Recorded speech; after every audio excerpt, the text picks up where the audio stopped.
November 29th, 2024 Daily Bread. 1 Kings, chapter 7, verse 1 through 51. Key verse 51.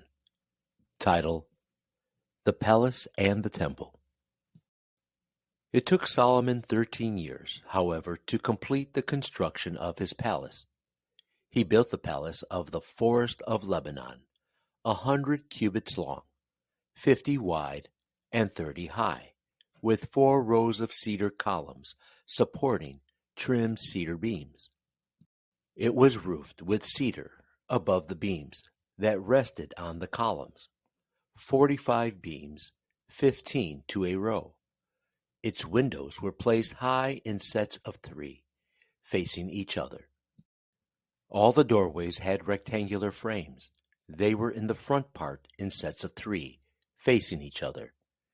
He made a colonnade 50 cubits long and 30 wide.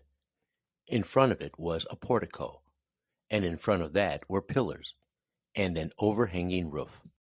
He built the throne hall, the hall of justice, where he was to judge, and he covered it with cedar from floor to ceiling.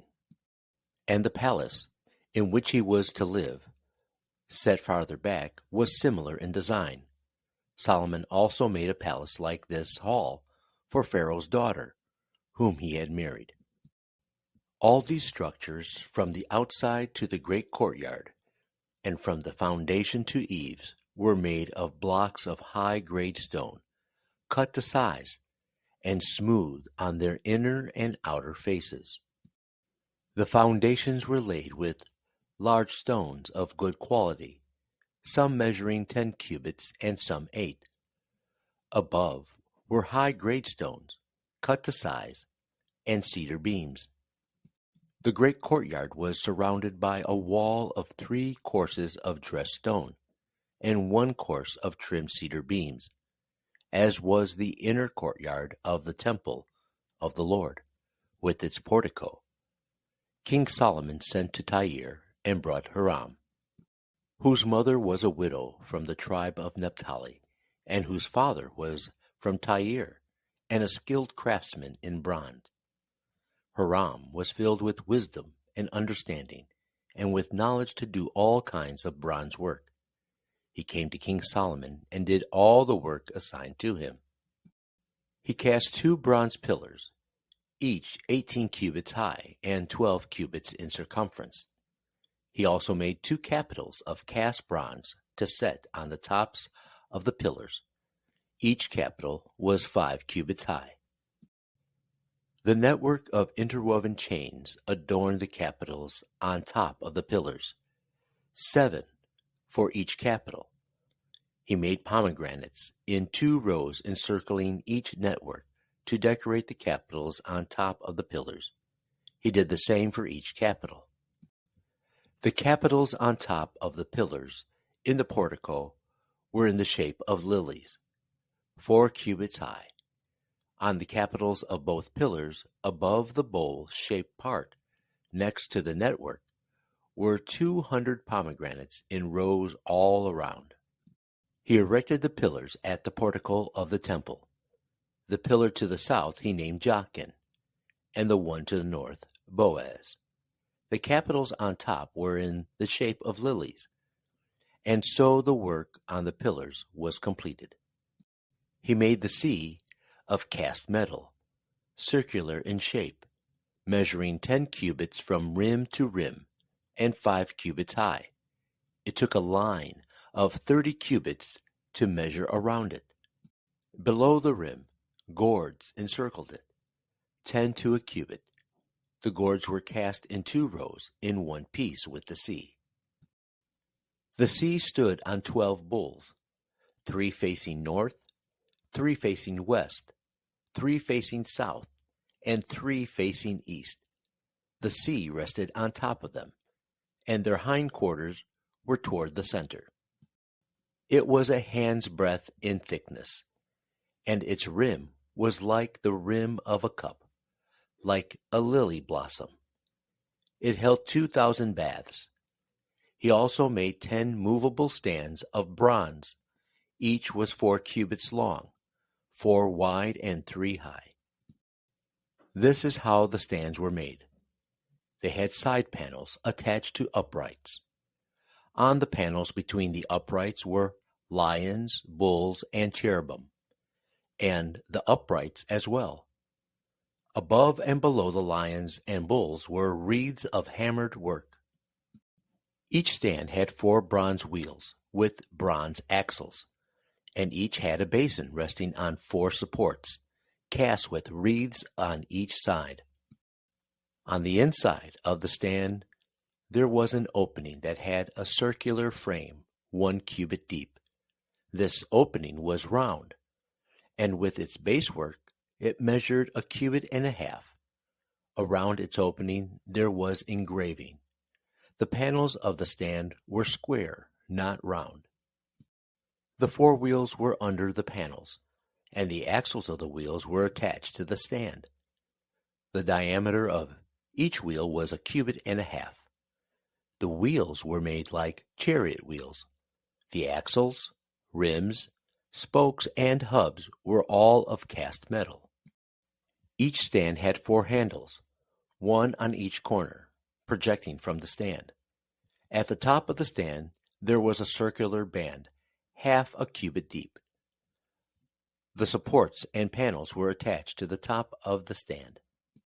He engraved cherubim, lions, and palm trees on the surfaces of the supports and on the panels in every available space, with wreaths all around. This is the way he made the 10 stands. They were all cast in the same molds, and were identical in size and shape. He then made 10 bronze basins, each holding 40 baths and measuring 4 cubits across, 1 basin to go on each of the 10 stands. He placed 5 of the stands on the south side of the temple, and 5 on the north.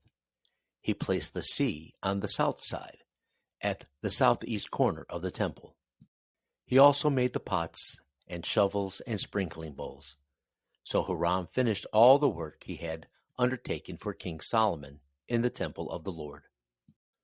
The 2 pillars, the 2 bowl-shaped capitals on top of the pillars, the 2 sets of network decorating the 2 bowl-shaped capitals on top of the pillars, the 400 pomegranates for the 2 sets of network, 2 rows of pomegranates for each network decorating the bowl-shaped capitals on top of the pillars, the 10 stands with their 10 basins, the sea and the 12 bulls under it, the pots, shovels, and sprinkling bowls.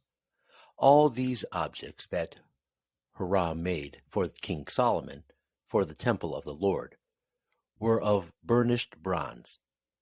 The king had them cast in clay molds in the plains of the Jordan between Succoth and Zarathan. Solomon left all these things unweighed, because there were so many. The weight of the bronze was not determined. Solomon also made all the furnishings that were in the Lord's temple: the golden altar, the golden table on which was the bread of the presence, the lampstands of pure gold, 5 on the right and 5 on the left in front of the inner sanctuary, the gold floral work and lamps and tongs, the pure gold basins, wick trimmers, sprinkling bowls, dishes and censers, and the gold sockets for the doors of the innermost room, the most holy place, and also for the doors of the main hall of the temple. When all the work King Solomon had done for the temple of the Lord was finished, he brought in the things his father David had dedicated, the silver and gold, and the furnishings, and he placed them in the treasuries of the Lord's temple. Daily Bread Message. These verses describe the building of Solomon's temple and the furnishings inside of the temple. We also get a glimpse of Solomon's unfortunate slip in his spiritual condition. The place Solomon had built for himself and his queen, Pharaoh's daughter of Egypt, was massive and beautiful. The palace of the Forest of Lebanon dominated Jerusalem's landscape. It took twice as long to build as the temple did. 13 years for the palace versus the 7 years for the temple. The palace had a series of buildings, including a separate palace for his wife. Its size and complexity, and Solomon's marriage to Pharaoh's daughter, were troubling signs for where Solomon was spiritually. Solomon was double-minded. One cannot serve both God and anything or anyone else. Solomon brought from Tyre a man named Hiram, whose mother was a Jew. It was his mission to complete the furnishings of the temple. He made elaborate bronze pillars for the temple, the sea, a very large pool, which rested on 12 bulls, and many instruments of worship. They included cups, sprinkling bowls, and shovels for the temple. When everything was completed, Solomon brought in all the things his father David had dedicated, bringing together new and old treasures. Prayer. Father, help us so that we may be single-mindedly devoted to you. One word. Don't be double-minded.